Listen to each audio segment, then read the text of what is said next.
breaking news. Blue jacking, blue snarfing, there's all kinds of attacks. A lot of the folks stay off the radar. Yeah, now patch it even more. Shout out to Martha McSally here. Welcome to the Hashtime Show, your weekly source for cyber news and info. This is episode number 12. On today's show, Dave, Chris, and Jeff welcome guest Joel Menk to discuss the last 10 years of cybersecurity and play the IT search term game. Check us out online at hashtimeshow.com. And now, on to the show. Hello and welcome to the Hashtime Show, your weekly source for cybersecurity news and info. I'm one of your hosts, Chris Vincent, and today we got something special for you guys. We have Dave Norland and Jeff Marshall as usual, but Jeff Marshall is on the road today, so he's dialing in. And we have Joel Menk, our COO here at Data Shield, sitting in at the Hashtime table. Welcome, Joel. Thank you. Welcome. Great to be with all you guys. So I'm excited to have you. In just 1 second, I want to jump in and ask you some questions. Have you give us some background, because I know you've been in cybersecurity for 10 plus years now, and then IT before that, correct? Correct. Many years. Awesome. So we look forward to the wisdom in a second.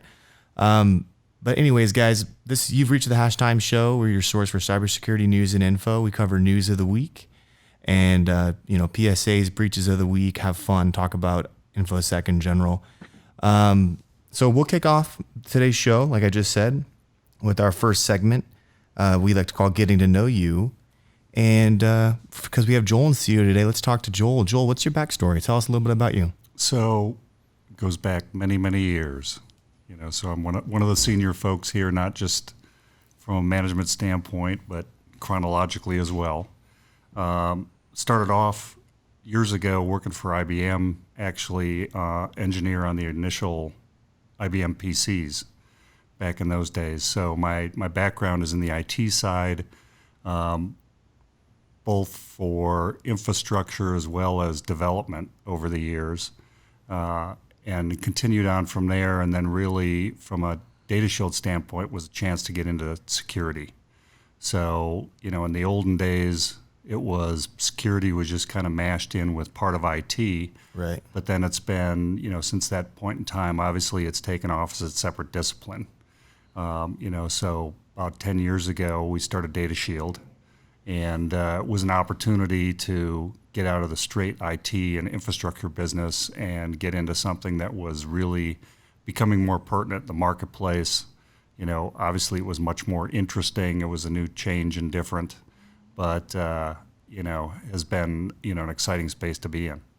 Yeah, I know you've been doing this for like 10 years now, which is like dinosaur age for cybersecurity, right? Because so much has changed. Like what one moment sticks out to you? It could be funny or it could be serious or scary. What sticks out to you over the last 10 years in your career in cybersecurity? I would say it's all of those. It's exciting, it's scary, and it can be a monster. So, and this probably goes back, and it's not necessarily one moment, but it's over a period of time, is when we first integrated full packet capture into a monitoring service, which from our perspective hadn't been done. This goes back 7 years ago or so.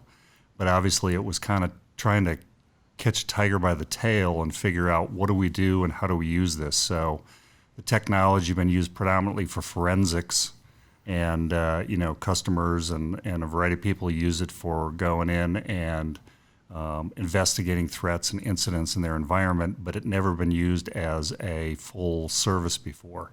Got it. And so we, it took quite a bit of time, quite a bit of effort to put it in place. And even during that period of time, we had Gartner come and talk to us. Right. And they sat down and they took a look at it and said, you guys are shooting ahead of the duck.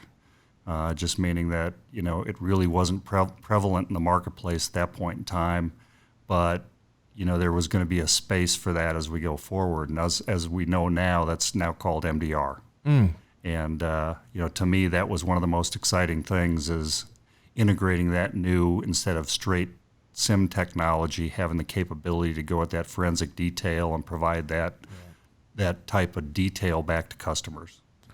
Well, awesome. The launch of MDR, you were there at the beginning. That's very cool. Dave, anything to add on that? You're looking over here at me like you're not that happy.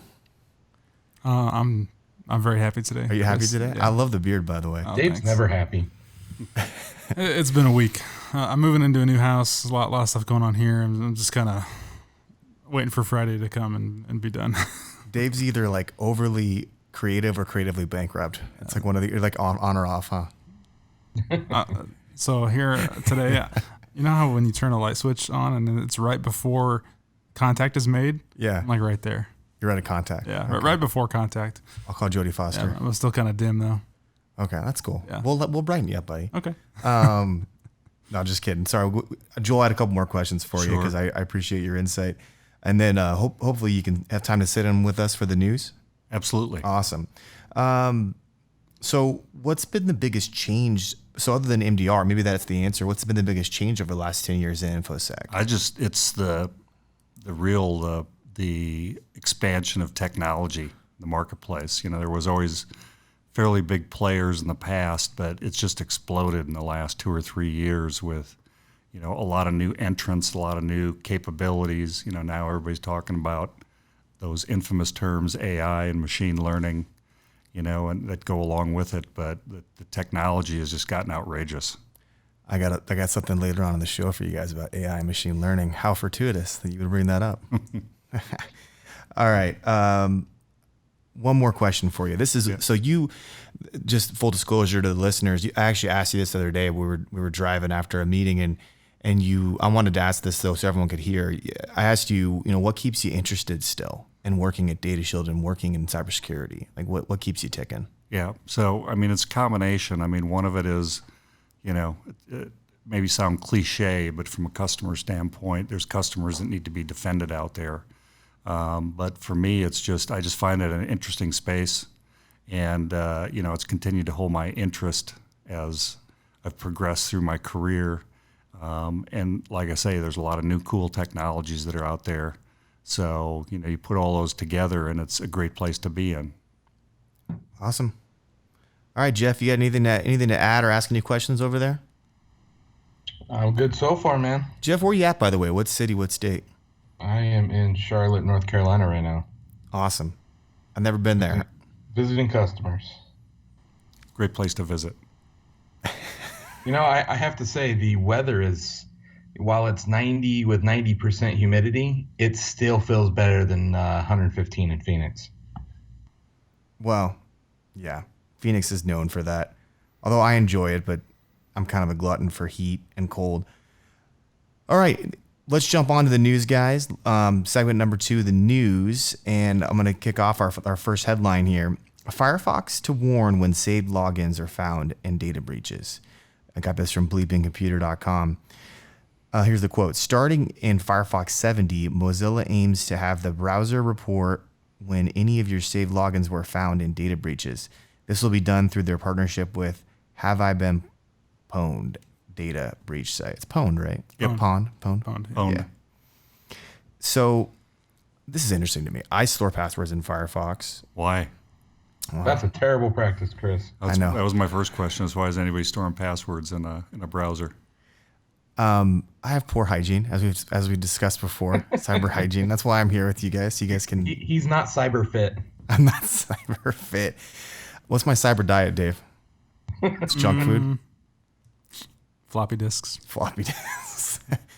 So I saw this and I go, oh yeah, I do this. This is probably not good. And so do you guys know how they're doing this? I mean, I'm looking at the article here. Is it they're doing an integration with the site from like a database? It's like a dark web thing, right? Yeah. So the guy who put together Have I Been Pwned, he, I forget his name, Troy something. And basically he just went and looked for these credentials that were posted every time there's a big breach. And then he just amassed a gigantic database of them. And then what they're doing is because all of your passwords are going to be stored in their cloud, they're comparing what you have versus what's on the list. It's a pretty simple sort of check, but then they're able to tell you that information. So it's a pretty cool integration of that. It's a nice consumer level kind of cyber tool, if you will, or cybersecurity definitely. tool. I mean, have you been pwned? And a lot of these sites are available. You can go see if your credentials are out there. I remember when I was at the Rocky Mountain Conference, Mike Marriott from Digital Shadows was walking through that and teaching me. And it's like, I'm just curious how much more dark web. I mean, is it just a consumer thing, or does it how much does it impact an actual commercial client? It depends. I mean, if commercial clients allow people to store passwords inside their browser to where they could eventually find their way inside of Mozilla's cloud, then yeah, you might be able to get some benefit out of this. Sure, you could know if your credentials have been breached, or at least the user would. So yeah, it could be pretty useful. Do you guys anticipate anything else like this in our space, or anything else like these kind of integrations? Are there more to come, or is this a one-off? I mean, I'm kind of surprised that we haven't seen more of this, because if you look at somebody like Google, who knows almost everything about you at this point, right? These people who have these gigantic data lakes, these gigantic companies, are the most equipped to tell you that. So it's kind of surprising to me that we haven't had more of a push in the privacy space to make that available. So that actually leads into this next headline. I wanted a good transition there. Headline number 2, security flaw in Bluetooth communication protocols put iOS and Windows 10 devices at risk. Here's the quote. In a research paper titled Tracking Anonymized Bluetooth Devices, researchers David Starbinski and Johannes Becker have revealed that Bluetooth vulnerability affects iPhones, iPads, Apple Watch models, and Microsoft tablets and laptops.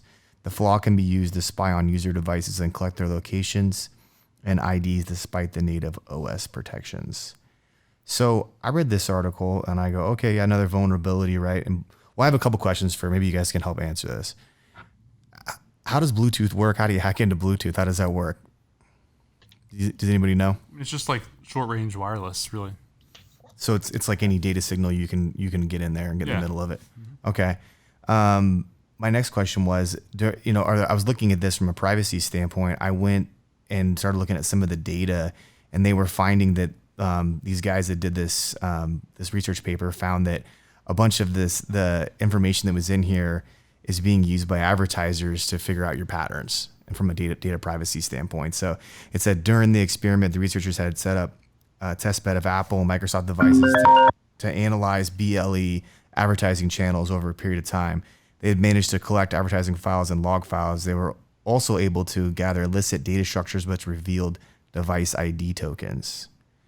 Does that mean that they're giving us like a advertising social security number or something like that, or some kind of this device prefers these types of ads kind of thing?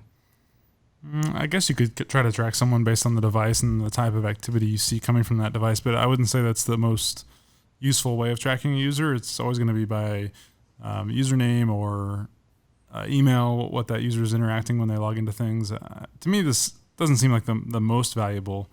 I mean, I would equate it to, first off, blue jacking, blue snarfing. There's all kinds of attacks that can happen on Bluetooth. I mean, it's no different than Wi-Fi or anything else. But,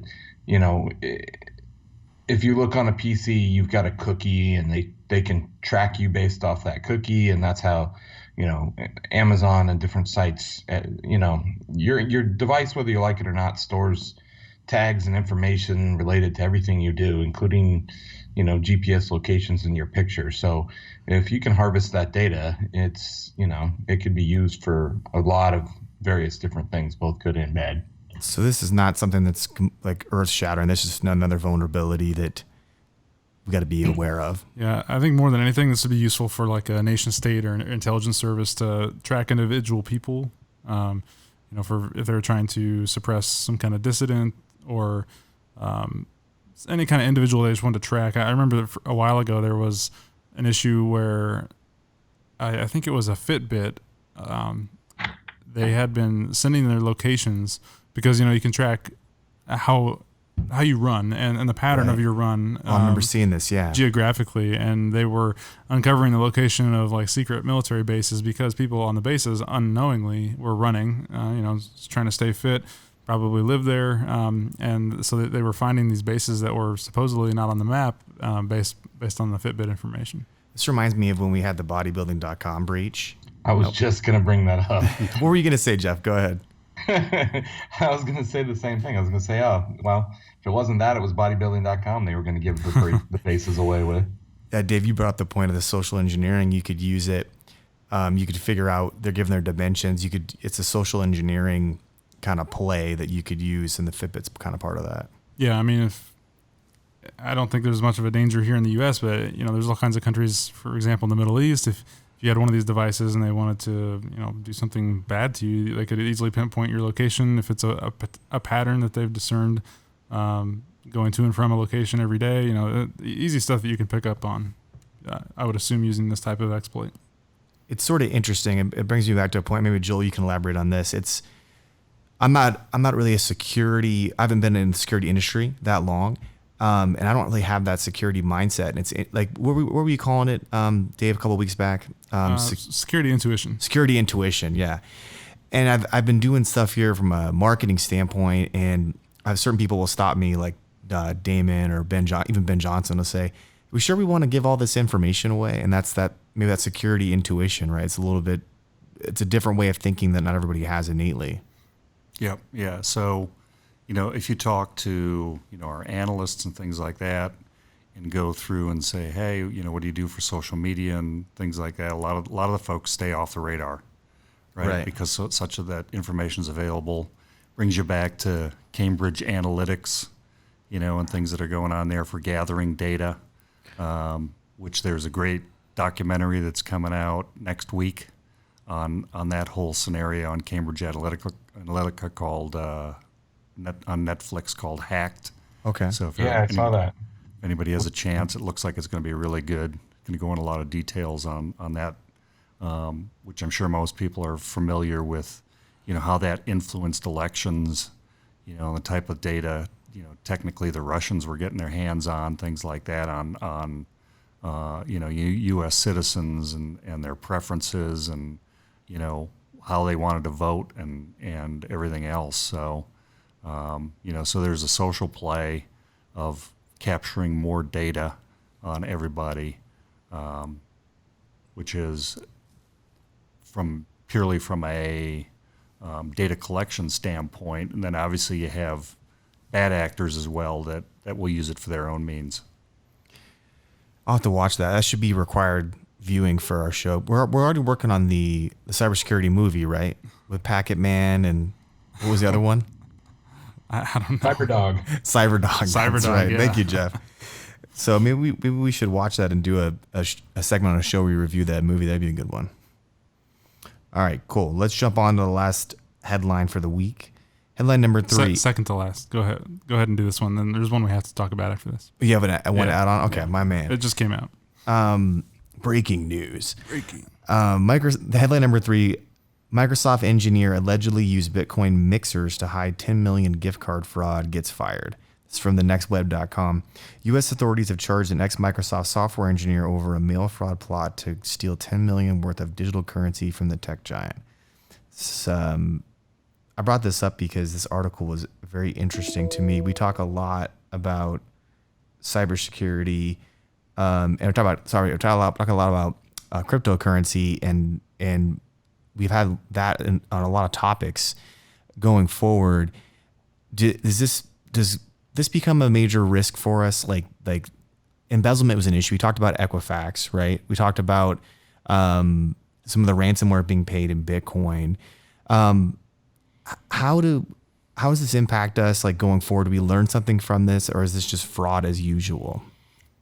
So one part of it's the insider threat, right? That we tend to look externally for bad actors that are coming in to steal things, but a lot of times there's internal folks.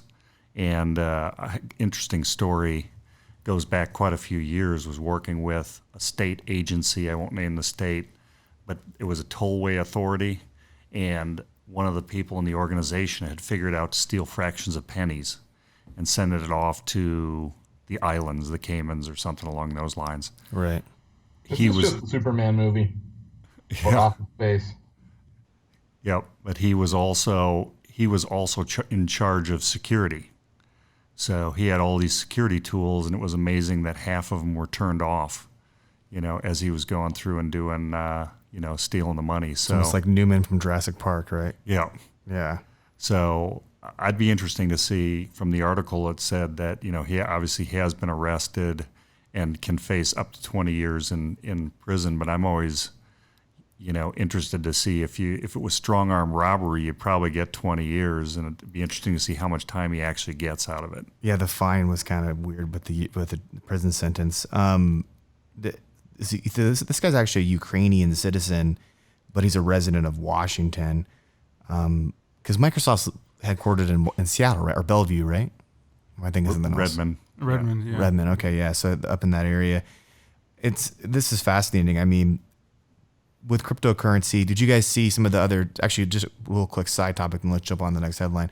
Did you guys see some of the Capitol Hill stuff with Libra? With the Martha McSally here from Arizona was like yelling at the Facebook people about Libra. Did you guys see that? Yeah, they had some House committee to investigate it, something or some congressional hearing. I can't remember exactly what it was. I was laughing because Martha McSally called it like Flebra. She called it like the wrong thing. Libra. I was like, come on, Martha McSally. Shout out to Martha McSally here. So is cryptocurrency going to continue to be an issue for cybersecurity? Are we going to see this more and more? I guess is why I brought it up and why I wanted to ask.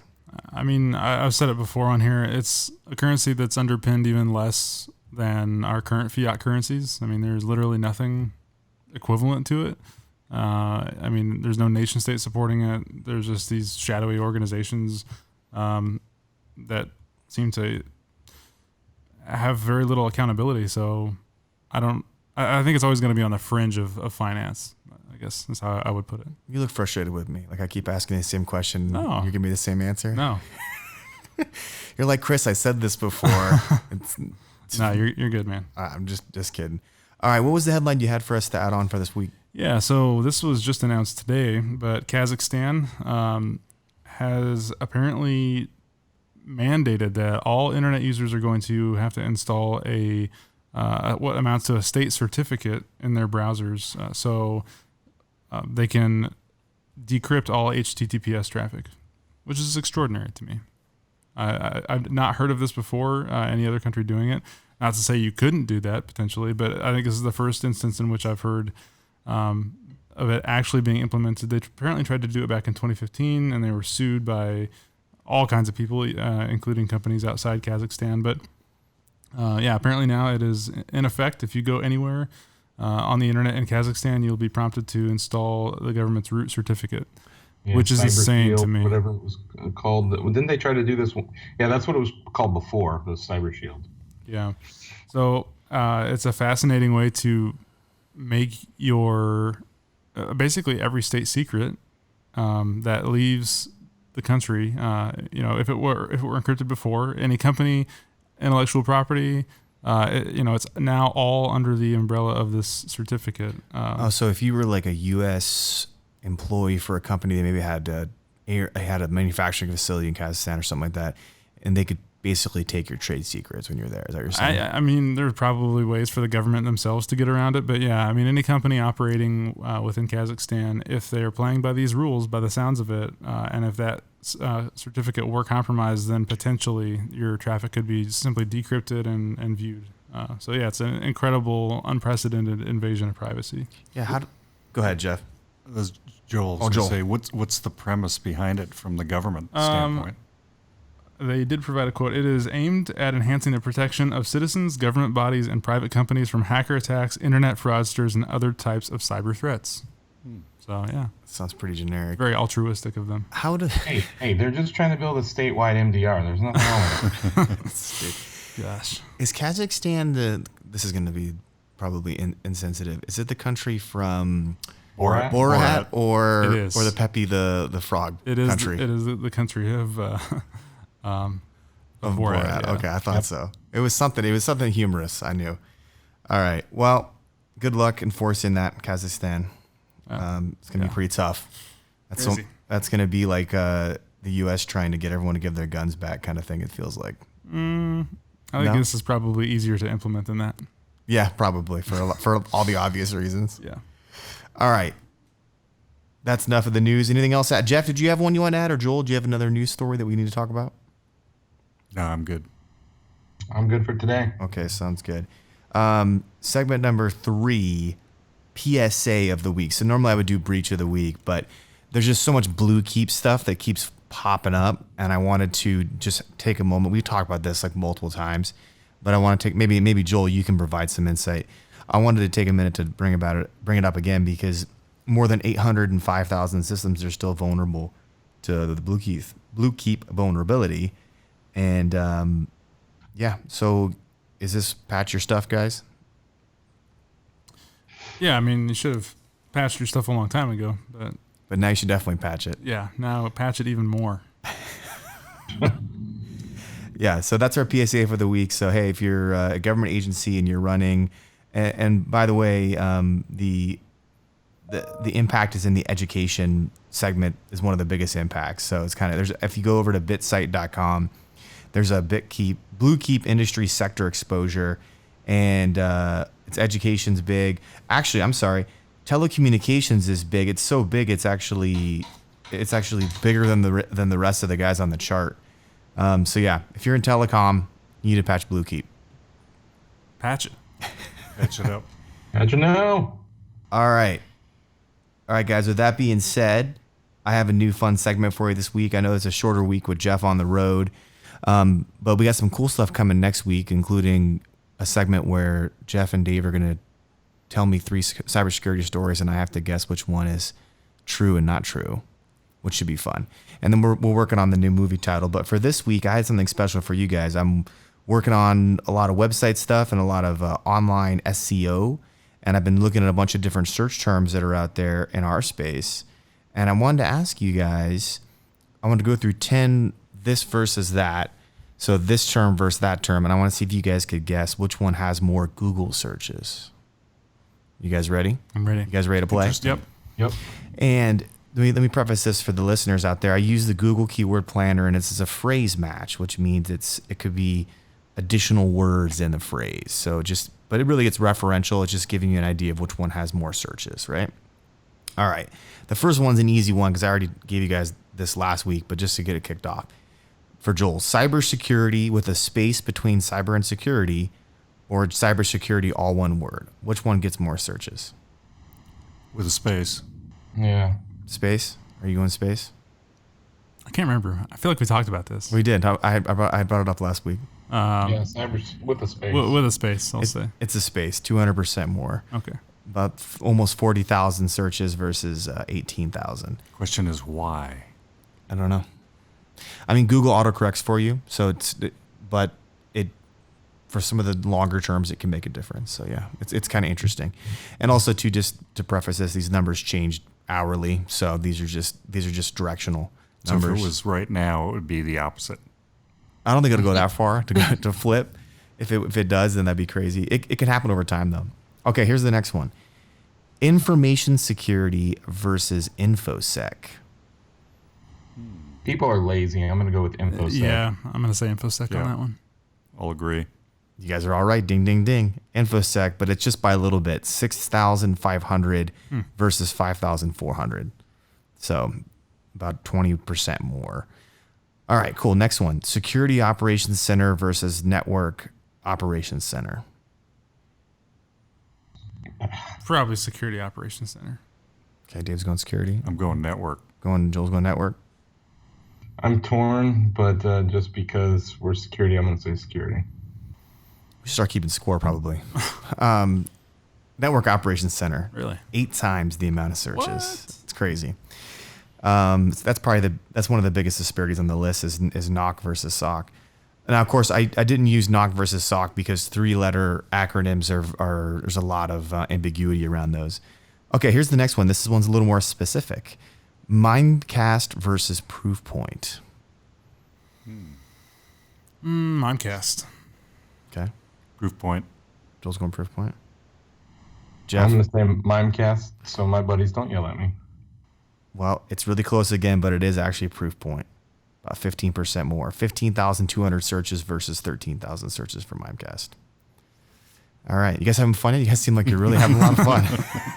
I'm winning. This is keyword research. I love this stuff. I nerd out over this.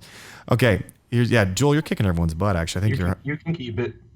Yeah, I think you're 100%. All right. So next one, Microsoft Azure versus Amazon AWS. AWS. AWS. AWS. You guys are all wrong. It's Azure. What? Wow. 11,000. Doesn't make any sense. I know, 11,500 versus 5,000. Now there might be some ambiguity around the AWS term and people just searching for AWS. Yeah, I can see that. But that could be the same case maybe for just people looking for Azure only. So, anyways, for those terms, that's what it is. All right, here's another specific one: logarithm versus QRadar. I'd have to say logarithm. Yeah, logarithm. Jeff, I'm gonna go on a limb and say QRadar. Jeff, you're correct. It is QRadar. Almost about almost double what logarithm gets. Okay, RSA versus Sumo Logic. I think there's a trick. RSA. Sumo Logic. Sumo Logic. There is some. I'm just towing the company line over here. Whatever Dave says, I'm saying the opposite. Yeah, just say the opposite. No, it's I loaded somebody's up for you guys on purpose, if you couldn't tell. But this is what's funny is if you don't, everyone has different minds, right? So you guys have security minds, and I'm like, oh, just put our pictures out there, and then the people can find us and track us down, right? That's not security intuition, but then kind of, I don't know if one call it Google intuition. You know, it's a different way of thinking about what people are looking for. All right, managed. Here's a good one. This goes back to, and by the way, I got this idea from our keyword jumble soup thing we did a couple of weeks back. So all right, this is kind of where I got this from the acronym. So this one was these two are on there: managed SOC versus SOC as a service. SOC as a service. Managed SOC. SOC as a service. It's SOC as a service, just barely. Okay, last two guys, and these last two are more broad and fun. So, artificial intelligence versus machine learning. I'd have to say artificial intelligence. I'm going to go with machine learning. I know if I go differently from Joel, I'm going to be wrong. So I'm just going to say, artificial intelligence. You're correct. It's artificial intelligence. Sounds like a Joel, beacon. have you missed one? I missed at least one. I think you missed one. Got a beacon of truth over here. Jeez Louise. Okay, last one. Pizza versus McDonald's. Pizza. Pizza's eternal. McDonald's. Jeff, you're going what? Just have to be different. Jeff, you're doing what? You went McDonald's. And then Joel, you're going. I'm going pizza. You're going pizza? It is pizza, but just barely. Really? That's how powerful McDonald's is. That is surprising. McDonald's, a specific company name, is almost as popular as just the word pizza. Yeah. Kind of crazy. That is kind of amazing. Well, cool. Guys, we ended that on a fun note. Short podcast this week. We appreciate everyone tuning back in. This has been Chris, Joel, Dave, and Jeff, and we'll catch you guys next time. Is this just a Superman movie? Thank you for listening to the Hashtime Show. Check us out online at hashtimeshow.com. Yeah, just put our pictures out there, and then Incredible, unprecedented invasion of privacy.